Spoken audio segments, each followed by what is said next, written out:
Shout out to CG for the clip. Why are you a racist?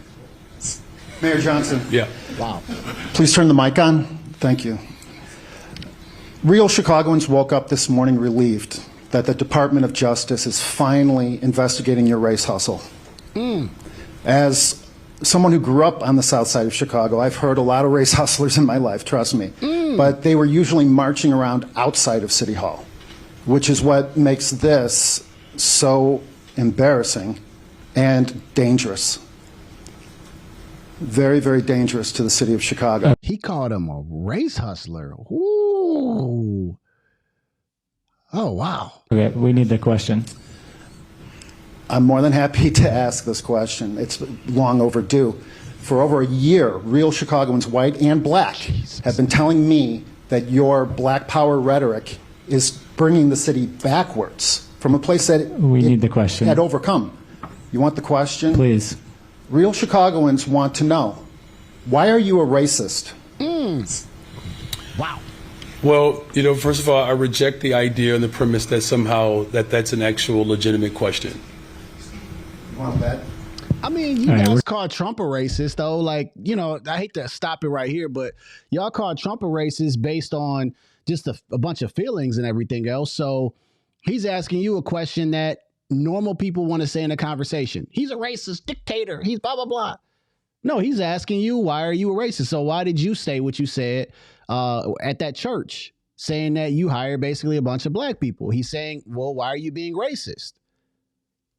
Oh, I guess we can ask it about Trump because he's the top dog in charge and it's easy to tear him down. And when there's an actual black person that's literally saying that from his own mouth, that's saying I'm basically hiring people that look like me and that's just the way it's going to be, I guess we can't question him on his decision making and why he decided to go and hire a bunch of black folks. Not that it matters if they're qualified black people, then cool. But why are you saying these things when you know that discrimination is a huge problem in America? We can say it about Trump, but all of a sudden this guy gets asked a question and he's like, "Oh, it's not a fair question. I'm not going to answer that." And I hate the way that this guy answers questions because it's full of a bunch of dictionary words with no meanings. He's worse than Kamala Harris. We're going to go to the next one. Alice? The next question, my follow-up question is a businessman, Robert Gomez, had his riverfront restaurant license yanked. You said that the reason you hire black people is because they're the most generous race on the planet. His riverfront restaurant license was yanked and given to a black restaurateur. That has, once again, reinforced the belief among real Chicagoans, white and black and Mexican, that you are a racist. What do you say to those people? Oh, man, a racist. That's a strong word, though, man. William J. Kelly, I know you cooking there, brother. You cooking there, man. You know what I'm saying? I'm with you, William Kelly. If that's his name, the reporter. Racist, that's a strong word there, bruh. But he got him, though. Let's see what he say. Again, I reject the premise that somehow that your question has any legitimacy. Thank you for your time, sir. Thank you. We'll go to Alice. No answers. Just like a Democrat. Just like a Diddycrat. Just like a Diddycrat. They never go answer a real question. They give you a bunch of fluff, and then their actions will always tell you how the Diddycrats move. They will tell you where their money goes. He will continue funding the migrants and giving them more rights than the citizens in his own city, right?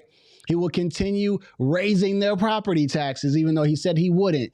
And he will continue running a deficit in his own city. And you will see where the money goes. But he will get on camera and he will give you a really good answer with a bunch of dictionary words. But then his actions will say, this is what we're really doing. This man is full of mess, garbage, and just BS, bro. He's full of BS. Let's see. I reject your premise. This is the same guy when they ask him about a bunch of black kids or just a bunch of kids that were terrorizing the city. He says, it's just large gatherings.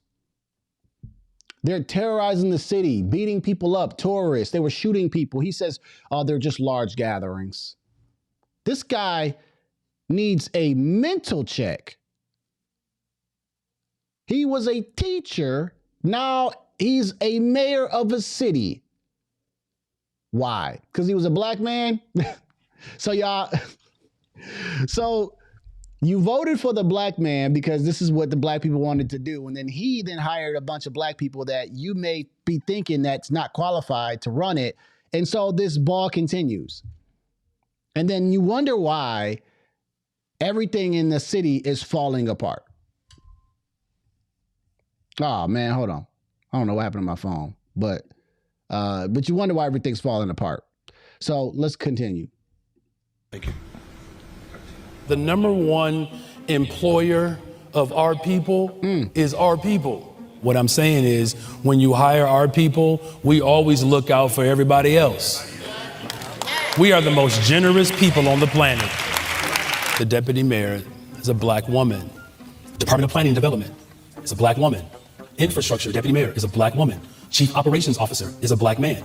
Budget director is a black woman. Senior advisor is a black man. One thing that I know for sure that I have to do over these next 2 years, every single dime that our people have been robbed of, I want to make sure that that is returned 2-3-fold. We have six. Wait. I must not have caught him when he said that. What? I want to make sure that that is returned, that our people have been robbed of. I want to make sure that that is returned 2-3-fold. We have 6 developers that. You do understand that you are a mayor of a city, right? You do understand, it's not just specifically black people that you are creating laws or creating legislation and making life better for. It's not just black people in Chicago. It's all Chicagoans. So when that guy asked the question about the restaurant, now I see what he means, because what do you mean you're going to make it? As black folks, we just need a chance and an opportunity, which we have now in America, right? We have that. But now if someone's in Chicago and they have a business and then they get stripped of their license and then a black restaurant comes up that's the same as theirs, yeah, there's a lot of questions that I would have as well. Guy have received the first $30 million for investment. 6 developers. Of those 6 developers, 5 of them are black and 3 are women. BOA Construction received the prime construction contract at O'Hare under my administration. It's the first black prime construction company to have a prime contract anywhere in the United States of America. The table is designed for our people to sit at. The main table, the main course, the main investments, to ensure that these professional services, that our people get a chance to participate in them. Well. That is Brandon Johnson, guys. That's Brandon Johnson. And I'm actually going to get right into that exact story there, CG, because this would explain exactly what's going on with this administration. So shout out to Black Conservative Perspective.